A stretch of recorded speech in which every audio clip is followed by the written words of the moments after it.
যৌবনকে ধরে রাখার জন্য, তারুণ্যকে ধরে রাখার জন্য কোরআনে বর্ণিত দুটি খাবার যদি একত্রিত করে খেতে পারেন, বর্তমান বিজ্ঞান বলছে ওর তারুণ্য আমৃত্যকাল পর্যন্ত ওর যৌবন ঠিক থাকবে, এটা নষ্ট হবে না।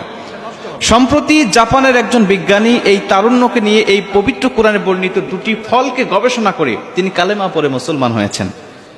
উনি বলছেন যে মানুষের ব্রেন থেকে এক প্রকার হরমোন নিঃসরণ হয় তার শরীরে, এটা 35 বছর পর্যন্ত, 15 থেকে 35 বছর পর্যন্ত এই হরমোনটা নিঃসরণ হয়, যার নাম হলো মেথালোনিডস।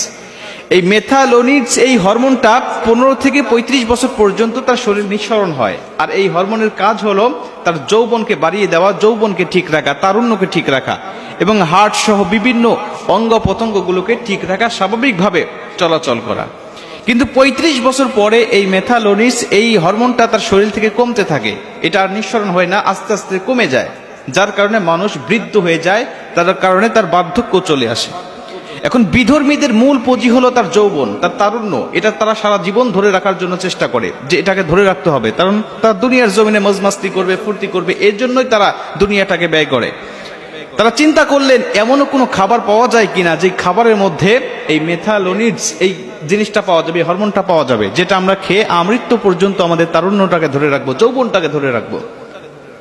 সম্প্রতি জাপানের সেই বিজ্ঞানীরা তারা গবেষণা করতে লাগলেন। গবেষণা করতে করতে তারা কোরআনে বর্ণিত আল্লাহ পাক বলেছেন ওয়াত্তিনি ওয়াজ জাইতুন, এই দুটি ফল তারা গবেষণা করে তারা দেখলেন যে জাইতুন এবং তিন এই দুটি ফল যদি কোনো মানুষ খেতে পারে তাহলে তার ওই ফল থেকে মেথালোনিডস এই হরমোনটা তার শরীরে নিঃসরণ হবে, পর্যাপ্ত পরিমাণ এই হরমোনটা সে পাবে।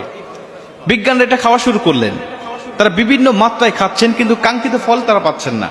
বিভিন্ন মাত্রায় তারা এটা ভক্ষণ করতেছেন কিন্তু কাঙ্ক্ষিত ফল তারা পাচ্ছেন না। এরপরে তারা মাত্রাটাকে চেঞ্জ করতে লাগলেন, বিভিন্ন মানুষের উপরে গবেষণা চালাচ্ছেন আর মাত্রা চেঞ্জ করে দিচ্ছেন। এক পর্যায়ে দেখলেন যে তিনের পরিমাণটা যদি একটা রাখা যায় প্রতিদিন এবং জাইতুনের পরিমাণটা যদি 7টা রাখা যায় তাহলে কাঙ্ক্ষিত ফল পাওয়া যাবে।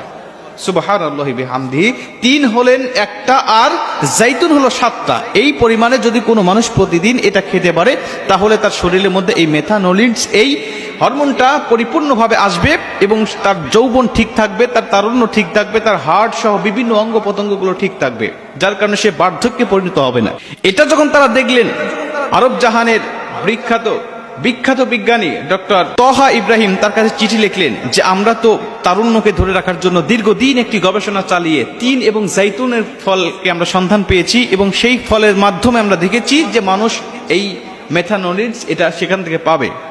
তো আমার জানার মধ্যে তোমাদের কোরআনে তিন এবং জাইতুন ফল সম্বন্ধে বলা হয়েছে, তুমি দেখো এই কোরআনুল কারীমের মধ্যে বা তোমাদের কিতাবের মধ্যে এর পরিমাণ সম্বন্ধে কোনো কিছু বলা আছে কিনা, বা মানুষ যে তোমার আল্লাহ সৃষ্টি করেছেন এটা সূরা 3-এ বলেছেন, এই যে এর জন্য এই তিনের কোনো ভূমিকা আছে কিনা তুমি একটু গবেষণা করে আমাকে জানাও। যেহেতু আমরা কোরআন তেমন জানি না, এর জন্য গবেষণা করতে পারি না, অতএব তুমি মুসলমান, কোরআন সম্বন্ধে তোমার ধারণা বেশি, তুমি আমাদেরকে জানাও। ডক্টর তহা ইব্রাহিম তিনি বলছেন আমার যখন বললেন যে তিন এবং জাইতুন তারা পেয়েছে গবেষণা করে, তখন সূরা 3-এর প্রতি আমার নজরটা চলে গেল।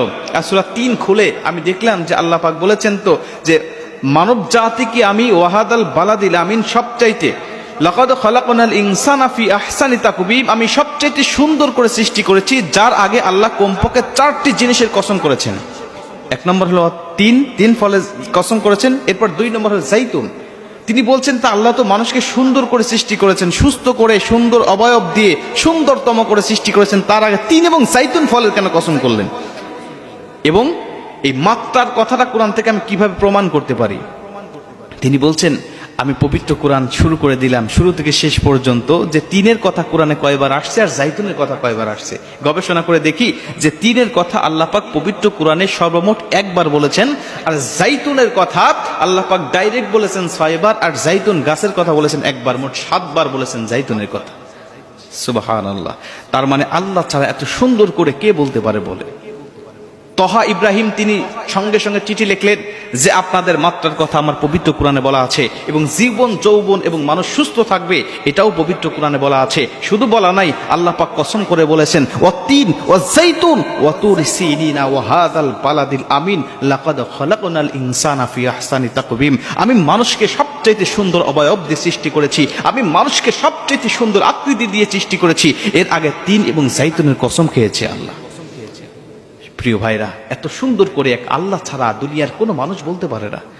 দুনিয়ার কোনো মানুষ এই কিতাব লেখা সম্ভব নয়। তোহা ইব্রাহিম বলে, এই কথাটা যখন তাদেরকে জানালাম, তাদের মধ্যে সবচাইতে লিডার যিনি, সবচাইতে নেতা যিনি, তিনি তার বাপ দাদার ধর্ম ছেড়ে দিয়ে কালেমা পড়ে মুসলমান হয়ে গেছে।